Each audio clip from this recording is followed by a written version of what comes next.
Bernie Sanders and Ted Cruz just landed big wins tonight in the Wisconsin primary on both the Republican and the Democratic side, although that is not much of a surprise since the polls have really been looking that way for the past week. But it is kind of a momentum builder for both campaigns as Ted Cruz is trying to build upon that never Trump, stop Trump, anyone but Trump movement that is starting within the Republican Party. And Bernie Sanders is trying to get some momentum going into New York in 2 weeks' time to try to upset Hillary Clinton in her firewall home state there. Now, I think Ted Cruz's victory is a little bit more surprising than Bernie Sanders for me personally because of the fact that Donald Trump is expected to do really well in Wisconsin. Definitely a lot better than he's going to end up doing. It's looking like he's probably going to lose by about 7, 8 points tonight, which is kind of a surprise because he was projected to do really well there. On the other hand, Bernie was pretty much projected to do well in Wisconsin, although some polls a couple weeks ago were saying that potentially Hillary could pull out a win.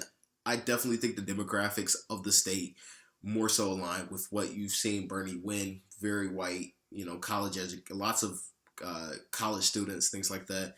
So he definitely scored a big win tonight, though, nonetheless. And it gives him momentum, like I said, going into New York, and that's what he's been trying to do for the last couple of weeks.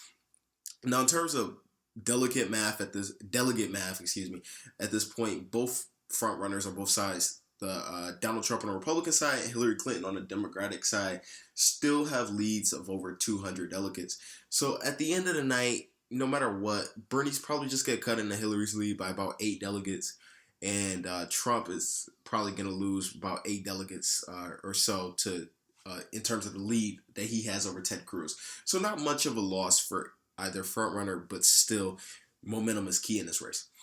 Now, in terms of will this change the dynamics of the race, I'm really not seeing that on the Democratic side. In the Democratic Party, we do give participation trophies. So people, no matter what, Hillary Clinton's still winning delegates tonight. And likewise, if she had won tonight, obviously Bernie would have still gotten delegates since it's proportional, things like that. So still not looking like Bernie Sanders is going to pull off some miraculous comeback, but it is crucial in terms of him getting fundraising and things like that and giving him momentum going into New York.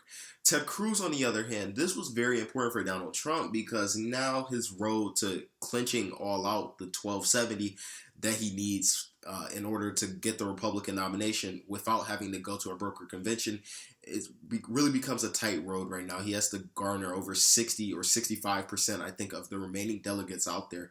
So it's going to be really tough, especially when you think about states like North Dakota, South Dakota, Montana, these other states that kind of favor Ted Cruz.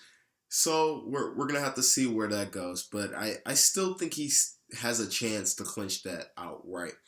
But the main thing that I wanted to talk about today was an kind of a response to a video that I saw from Bill Maher. It was published actually a couple weeks ago, but I didn't get around to seeing it until the other day. And that was basically about the whole Bernie or Bust movement. Now, for those of you who don't know what Bernie or Bust is essentially this movement within the Sanders campaign and its supporters saying that no matter what, if Bernie doesn't win the Democratic nomination, which it's probably likely they won't, they won't vote Hillary or they won't vote at all. They'll go like third party or they'll vote for Trump. Now, I'm not going to try to sway anybody. I can't change how you feel about it. I understand if you're upset your candidate didn't win, but I just was really dumbfounded by this movement because it really sounds stupid. And it's eerily similar to what you saw with Ralph Nader in 2000, where he splintered the vote by running as a third-party candidate. He got enough votes as a third-party candidate where it affected the race and allowed George Bush to come out with a win. Now, I don't see anything like that happening this year because I still think the majority of Bernie supporters would go Hillary, even though a significant amount would not. I believe it's like 35% or something like that. So they would not vote Hillary Clinton because of all, obviously, trustworthiness, money from Wall Street, all these things.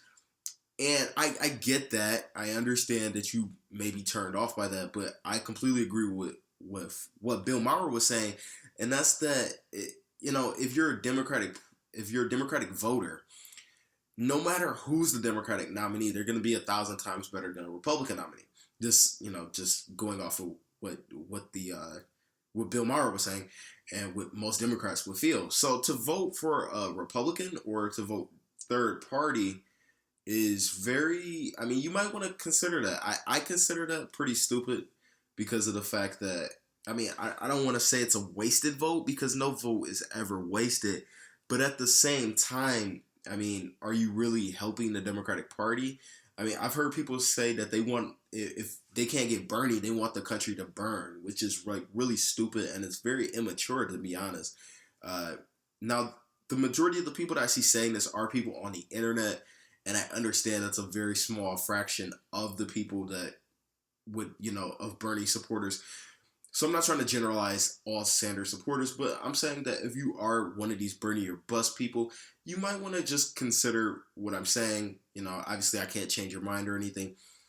Just some food for thought that really could hurt the country in general. Going for a Republican.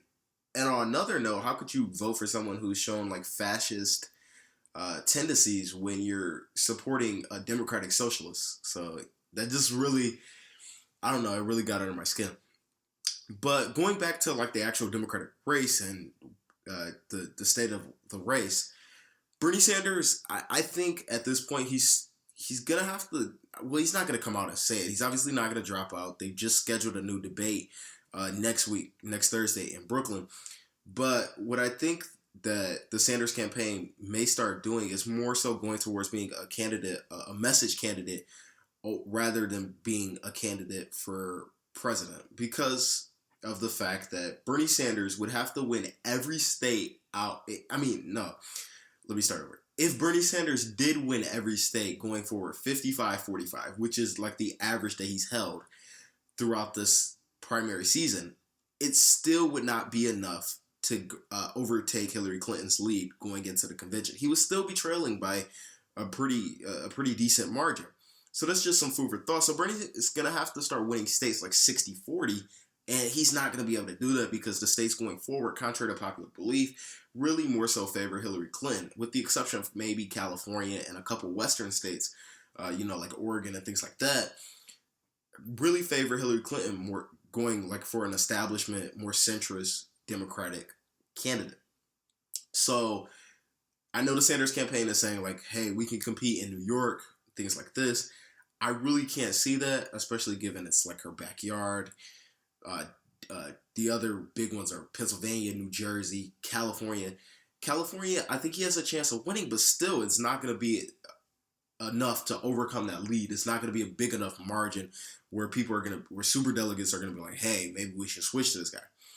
Now, if he did win, like in that scenario that I just said, that 55-45, every state for the rest of the way, perhaps superdelegates would consider changing, which could make things a lot more difficult than they are right now in terms of Hillary Clinton getting that nomination. And so it's going to be interesting going down the stretch, seeing how the Sanders campaign goes about this. Once again, Hillary does lead him by a much larger lead than Senator Obama led Hillary at any point in 2008. So I know a lot of Sanders supporters like to make that illusion that Senator Obama came back and all the superdelegates switched and things like that, but there was never like a lead this big. So just keep that in mind. Now on the Republican side, like I said, things are going to get really interesting because Donald Trump, it's looking very bleak in terms of him clinching the nomination outright before a convention. And if he does go into a convention, given all the things that he said, all the rhetoric, his abortion statement this week, which probably cost him Wisconsin, it'll be interesting to see if the Republican establishment, if the RNC lets him come out with the nomination. Now, if you guys remember in 2012, the establishment, the RNC, did like everything to prevent Ron Paul from getting the nomination. They really didn't even want him to be on the floor because they wanted their establishment, their white knight, so to speak, in Mitt Romney to be the guaranteed nominee, and which obviously he ultimately lost. But so it'll be interesting to see how the RNC changes their rules around and things like that going forward. But yeah, Obviously, Wisconsin was the only state that voted tonight, so not much in terms of states voting in the next couple weeks. The next big state we've got is New York, and then after that, we've got like kind of Atlantic Tuesday, I guess I'm gonna call it. You've got Maryland, New Jersey, Delaware, Rhode Island, I think Connecticut, and a couple other states voting. So that'll be the next batch of big states coming up that are gonna be voting. So Sanders and Cruz and Trump have some big have some ground to cover in the next couple weeks. Also, John Kasich, I didn't mention him in this video, which is really weird, but John Kasich didn't perform quite as well as I thought he would, considering he is a Midwestern governor going into Wisconsin. I thought he would do a lot better than he did, but didn't do that well. Obviously, he's got no chance to win the nomination outright, so he's hoping on a brokered convention as well, which will be interesting to see how that works out. So once again, guys, I'm out. If you did enjoy this video, please be sure to drop a like and subscribe for more political coverage of the 2016 election. And be sure to drop a sub or to subscribe in order to get more content of the race. I'll see you guys in my next video, and thanks for watching.